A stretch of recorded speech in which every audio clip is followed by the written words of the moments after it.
Hello and welcome to Saints and Celebrations with Deacon Michael. Today, we're on location at the beautiful campus of Cascia Hall Preparatory School, home of the Order of St. Augustine in Tulsa.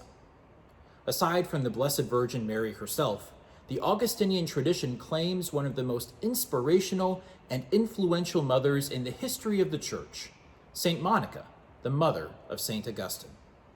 The Church celebrates their memorials back to back on August 27th and 28th. Monica, a heroically virtuous woman, dedicated her life to the conversion and sanctification of her husband and son. She watched helplessly as Augustine spent his young adulthood dabbling in all sorts of vices and false religions.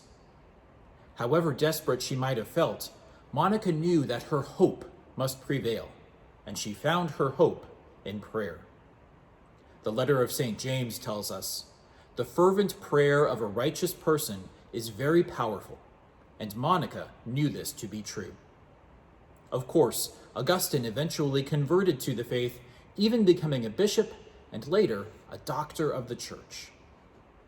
He had come to realize through his mother's unceasing intercession that none of the passing pleasures of this world could satisfy his deepest longings, and so he wrote in his Confessions, "You have made us for yourself, O Lord, and our hearts are restless until they rest in you." Perhaps Monica herself had inspired this insight of Augustine's, for she said to him in her illness, "For my part, my son, I find pleasure no longer in anything this life holds.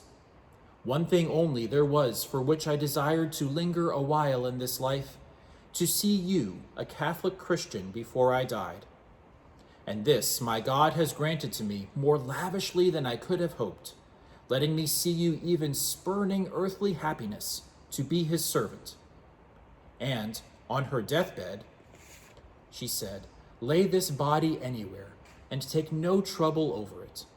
One thing only do I ask of you, that you remember me at the altar of the Lord wherever you may be." As we celebrate these two great saints, let us follow the examples of Monica and Augustine, offering our difficulties and doubts to our loving Father in fervent prayer, and recognizing that only He can fulfill the deepest desires of our hearts. St. Monica and St. Augustine, pray for us. May God bless you, and we'll see you next time for more Saints and Celebrations with Deacon Michael.